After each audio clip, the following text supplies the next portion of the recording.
we need to remember that we are ultimately an energy transmitter oozing out a vibration, just like a radio station, and we've referred to this before. So the number one reason that you are not in a relationship or you're frustrated in your current relationship is actually because you have lost or misplaced the connection with yourself. What you're actually seeking is a connection with yourself. And I know this is a bit of an eye roll moment because you're like, oh, not this stuff again. But wait, there's more, and I'm going to help you through this because there's a little other aspect to this, and that is you've lost the connection to the creation of what that relationship looks like, what it feels like, and what it means to you. And I'll explain this because this is all about our focus point, right? When we understand that we are this energy transmitter and we're oozing out a certain vibration, the law of attraction is automatically going to give us that same vibration back. And let me remind you of my beautiful volume scale. If we have deep love over here, you're madly, madly in love, and you have single and sad over here, that's kind of feels like the scale that you might be on. One is without and one is with the same topic, so it's a different scale. Now the problem that we most have, and this is just philosophy before we get into how we can shift it, is that we don't feel into the energy of being in that love vibration. We're feeling the energy of the loneliness, of the sadness, and of the lack of what we want. So I want to go back to the scale here. If, say, madly in love, and feeling frustrated in a relationship, lonely because you don't have a relationship or anything that's not madly in love,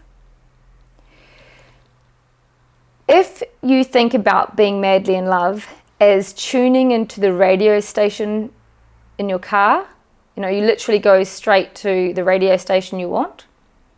When your focus and attention and intention, attention, expectation, and good vibe feelings are on that radio station or on that love life, everything else actually falls away. You don't hear the blur of the other radio stations where you're trying to listen to that one radio station.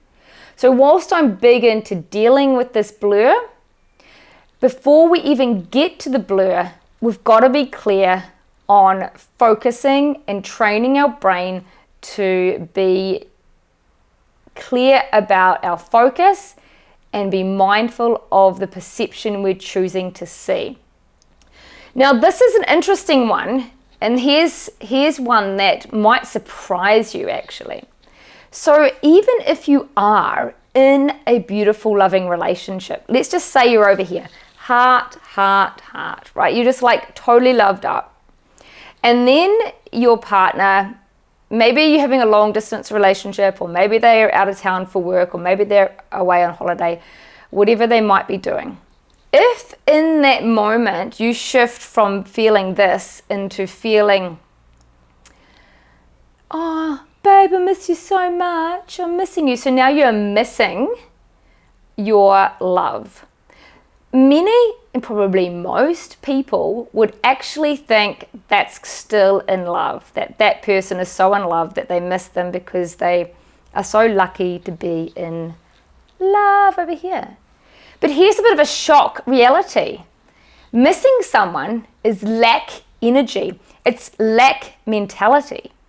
So even being mindful about how you process the good stuff is crucial to maintaining that vibration over here. You can still be excited to see them over here, excited to when you get back to see them again, excited to know somebody in the world is your partner at this time. Yet as soon as you go into missing them, craving them, grasping them, You're as good as you were when you were single without them. So this is why I want you to be really clear on how energy works, because this is a missing link that I think fails great relationships, because they start off great. And that question the other week, how do I keep the love alive or the spice alive, the romance alive in busy, hectic life times? Well, you've got to maintain that excitement. You've got to maintain that beautiful essence and appreciation, and be thankful and grateful of what is. It is not a destination. This is what people that have been single a long time often think, I'm going to finally get to that destination of being in a relationship, and then everything's going to be amazing in my life. Yet it doesn't work like that, because life is always going to fire you curveballs, only to work out that the relationships that you have with the closest people that you know are the ones that trigger you the most for the opportunity to up-level and evolve as a soul and a human, as with personal development. So, of course there's great stuff that happens in a relationship. There's also great stuff that happens in singledom. So when we understand the importance of the vibe that you're oozing, even in a relationship, you can start to be more clear about what you allow your mind to go to, and where your attention goes, energy flows, and that expands. Yes, it is